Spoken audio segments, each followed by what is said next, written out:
Hello friends, आज हम पढ़ेंगे सोशियोलॉजी 2020 का क्वेश्चन पेपर देखेंगे। सीजीपीएससी अनसॉल्व्ड मुख्य परीक्षा के अंतर्गत प्रश्न पत्र 6 में यह सम्मिलित है। प्रश्न पत्र 6 के भाग 2 में समाजशास्त्र का विषय है सोशियोलॉजी। सीजीपीएससी मुख्य परीक्षा में पूछे गए 2020 के प्रश्नों की सूची यहाँ देखेंगे। इस संदर्भ में बात करेंगे कि इसमें कौन कौन से प्रश्न पूछे गए थे तथा इनकी शब्द सीमा व अंक कितने निर्धारित होती हैं। शब्द सीमा 30 के लिए सेक्शन फर्स्ट में पूछा गया प्रश्न है। 2 अंक के लिए पूछे गए प्रश्न, समाजशास्त्र को परिभाषित कीजिए। यह वही प्रश्न है, 2013 में पूछा गया प्रश्न है, समाजशास्त्र को परिभाषित कीजिए। इसके लिए आप 2013 का क्वेश्चन पेपर जो कि प्लेलिस्ट में डला हुआ उसे एनालाइज करें। प्राथमिक समूह की विशेषताएं लिखें। यह 2014 का क्वेश्चन है जो कि 2020 में वापस से रिपीट किया गया क्वेश्चन है। 2 अंक के लिए पूछा गया प्रश्न है। तीसरा प्रश्न था, संघर्ष को परिभाषित कीजिए। संघर्ष 2 या 2 से अधिक व्यक्तियों, समूहों या संस्थाओं के बीच हितों, मूल्यों या उद्देश्यों के टकराव की स्थिति है जिसमें एक पक्ष दूसरे पक्ष के हितों या उद्देश्यों को पूरा करने में बाधा उत्पन्न करता है। तो यह जो है संघर्ष की मूल परिभाषा है। संघर्ष की विशेषताओं में सम्मिलित है। पहली विशेषता, हितों का टकराव। संघर्ष में हितों का टकराव होता है। दूसरा, मूल्यों का विरोध होता है। तीसरा, उद्देश्यों की असंगति पाई जाती है। चौथा, शक्ति का संघर्ष इसमें सम्मिलित होता है। इसके पश्चात है, सामाजिक परिवर्तन के प्रमुख प्रतिमान लिखिए। सामाजिक परिवर्तन के प्रतिमानों की यदि हम बात करें, पहला है विकास प्रतिमान। विकास प्रतिमान जैसे जीवन की उत्पत्ति से लेकर आधुनिक समाज तक के प्रतिमानों को इसमें सम्मिलित किया जाता है। दूसरा, क्रांतिकारी प्रतिमान जैसे क्रांति या सामाजिक आंदोलन। तीसरा, कार्यात्मक प्रतिमान जैसे कि सामाजिक संस्थाओं का विकास। चौथा, प्रतिक्रिया प्रतिमान, आर्थिक और राजनीतिक परिवर्तन। पांचवा, सांस्कृतिक प्रतिमान, सांस्कृतिक विकास या सांस्कृतिक आदान प्रदान इसमें सम्मिलित हैं। इसके पश्चात है, अर्जित स्थिति से आप क्या समझते हैं। अगला प्रश्न, पांचवा जो प्रश्न पूछा गया था, 2 अंक के लिए, शब्द सीमा 30 निर्धारित है। अर्जित स्थिति से तात्पर्य है व्यक्ति द्वारा अपनी प्रतिभा, प्रयास और उपलब्धियों के आधार पर प्राप्त की गई सामाजिक स्थिति, यह जो है अर्जित स्थिति कहलाती है। यह स्थिति व्यक्ति के जन्म या वंश से नहीं मिलती बल्कि उसकी उपलब्धियों और प्रयासों से अर्जित की जाती है। तो यह जो है अर्जित स्थिति कहलाती है। सोशियोलॉजी 2020 के प्रश्न पत्र में बहुत सारे क्वेश्चन जो है पिछले साल से रिपीट हुए थे। 2015 से भी एक क्वेश्चन रिपीट हुआ था, सामाजिक अनुसंधान के उद्देश्य बताइए। यह क्वेश्चन 2015 से, प्लेलिस्ट से आप इसका आंसर देख सकते हैं। अगला है सेक्शन 2, शब्द सीमा 60 निर्धारित है। 4 अंक के लिए पूछे गए प्रश्न है, परिवार एक सामाजिक समूह है, स्पष्ट कीजिए। परिवार एक सामाजिक समूह है जिसमें विभिन्न सदस्यों के बीच संबंध होते हैं जो रक्त संबंध, विवाह या गोद लेने के आधार पर बनते हैं। परिवार के सदस्य एक दूसरे के साथ रहते हैं, एक दूसरे की जरूरतों को पूरा करते हैं और एक दूसरे के साथ संबंध बनाते हैं। तो यह जो है परिवार की तथा एक सामूहिक समूह है, इसका स्पष्टीकरण है। इसकी प्रमुख विशेषताएं यदि हम देखें, पहला है, परिवार के सदस्यों के बीच रक्त संबंध होता है। दूसरा, परिवार में विवाह के माध्यम से नए सदस्य जुड़ते हैं। तीसरा, परिवार में गोद लेने के माध्यम से नए सदस्य जुड़ते हैं। चौथा, परिवार के सदस्यों के बीच आर्थिक संबंध होता है। परिवार के कार्य यदि हम देखें, परिवार का पहला कार्य है सामाजिकीकरण। दूसरा है आर्थिक समर्थन। तीसरा, भावनात्मक समर्थन। चौथा, सुरक्षा। पांचवा, सांस्कृतिक विरासत। यह जो है परिवार के मूल कार्य हैं। तो इसमें हमने जो है परिवार के सामाजिक समूह को स्पष्ट किया। अगला है 8वां क्वेश्चन, यह भी रिपीटेड क्वेश्चन है। इस प्रश्न पत्र में बहुत सारे क्वेश्चन जो है रिपीटेड हैं जो कि पिछले सत्र में पूछे जा चुके हैं।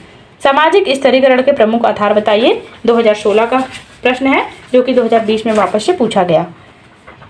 सामाजिक नियंत्रण के प्रमुख अभिकरणों को स्पष्ट कीजिए। यह 2015 के पेपर में आया हुआ प्रश्न है जो कि 2020 में वापस से रिपीट हुआ। तो बहुत सारे क्वेश्चन रिपीट भी होते हैं मेंस में, इस संदर्भ से आप तैयारी करें। सेक्शन 3, शब्द सीमा 100, 8 अंक के लिए पूछा गया प्रश्न, संस्कृति क्या है। संस्कृति एवं व्यक्तित्व के मध्य अंतर संबंध स्पष्ट कीजिए। संस्कृति एक समाज की सामूहिक और ऐतिहासिक विरासत है जिसमें उसके मूल्य, विश्वास, रीति रिवाज, कला, साहित्य, भाषा और जीवन शैली शामिल होती हैं। यह एक समाज की पहचान और आत्मसम्मान का आधार है। यह जो है मूल रूप से संस्कृति की परिभाषा है। इसकी प्रमुख विशेषताओं की यदि हम बात करें, संस्कृति में सामूहिक विरासत के रूप में देखा जाता है, ऐतिहासिक विकास सम्मिलित होता है, मूल्य और विश्वास इसमें पाए जाते हैं। तो यह जो है संस्कृति की प्रमुख विशेषताएं हैं। संस्कृति रीति रिवाज और परंपराओं से संबद्ध होती है, कला एवं साहित्य इससे जुड़ा होता है, भाषा और संचार का एक माध्यम संस्कृति, जीवन शैली और आदतें इनसे जुड़ी होती हैं। यह सभी जो है संस्कृति की प्रमुख विशेषताएं हैं। व्यक्तित्व की यदि हम बात करें, व्यक्तित्व एक व्यक्ति की मानसिक, भावनात्मक और सामाजिक विशेषताओं का संयोजन है जो उसे अन्य लोगों से अलग बनाता है। यह एक व्यक्ति की सोच, महसूस करने और व्यवहार करने के तरीकों को दर्शाता है। इनकी विशेषताओं की यदि हम बात करें व्यक्तित्व की, इनकी कुछ मानसिक विशेषताएं होती हैं, भावनात्मक विशेषताएं भी होती हैं व्यक्तित्व की, सामाजिक विशेषताएं होती हैं, व्यक्तिगत मूल्य और विश्वास होते हैं इनके प्रमुख कुछ आदतें होती हैं व इनके कुछ अलग से व्यवहार व गुण भी विद्यमान होते हैं। तो यह जो है व्यक्तित्व की विशेषताएं हैं। अगर व्यक्तित्व व संस्कृति के मध्य संबंध को स्पष्ट करें, संस्कृति व व्यक्तित्व के मध्य संबंध, पहला है संस्कृति व्यक्तित्व को आकार देती है, दूसरा व्यक्तित्व संस्कृति को प्रभावित करता है, तीसरा संस्कृति और व्यक्तित्व के बीच परस्पर क्रिया होती है, चौथा संस्कृति व्यक्तित्व के विकास में मदद करता है, पांचवा व्यक्तित्व संस्कृति के विकास में योगदान करता है। तो यह जो है इन दोनों के मध्य प्रमुख संबंध है। अगला प्रश्न पूछा गया है, सामाजिक विघटन क्या है? सामाजिक विघटन के प्रमुख कारकों का वर्णन कीजिए। यह भी रिपीटेड क्वेश्चन है। इस सत्र में लगभग रिपीटेड क्वेश्चन ही ज़्यादा आए हुए हैं। पुराने क्वेश्चन 2017 में पूछा गया प्रश्न है सामाजिक विघटन। सेक्शन 4 में सामाजिकरण को परिभाषित कीजिए तथा इसके प्रमुख सिद्धांतों की विवेचना कीजिए। ये क्वेश्चन तो कई बार पूछे गए हैं। पीएससी में समाजशास्त्र में 2015 में पूछा गया था। सामाजिक प्रक्रिया को परिभाषित कीजिए तथा सहयोगात्मक सामाजिक प्रक्रिया को विस्तृत विवेचना कीजिए। सामाजिक प्रक्रिया से तात्पर्य है व्यक्तियों या समूहों के बीच होने वाले संबंधों और क्रियाओं की श्रृंखला जो समाज में सामाजिक संरचना और सामाजिक परिवर्तन को आकार देती हैं। सामाजिक प्रक्रिया के प्रकार, पहला है सहयोगात्मक सामाजिक प्रक्रिया, दूसरा संघर्षात्मक सामाजिक प्रक्रिया, तीसरा प्रतिक्रियात्मक सामाजिक प्रक्रिया, चौथा अनुकूलनात्मक सामाजिक प्रक्रिया। यह जो है सामाजिक प्रक्रिया के प्रमुख 4 प्रकार हैं, सहयोगात्मक, संघर्षात्मक, प्रतिक्रियात्मक, अनुकूलनात्मक। सहयोगात्मक सामाजिक प्रक्रिया। सहयोगात्मक सामाजिक प्रक्रिया में व्यक्तियों के समूहों के बीच सहयोग, संवाद और परस्पर समर्थन की प्रक्रिया शामिल होती है जिससे समाज में सामाजिक संरचना और सामाजिक परिवर्तन को आकार दिया जाता है। सहयोगात्मक सामाजिक प्रक्रिया, इसके अंतर्गत परिवार में सहयोग, समुदाय में सहयोग, सामाजिक संगठनों में सहयोग, व्यावसायिक संगठनों में सहयोग प्रदान किया जाता है।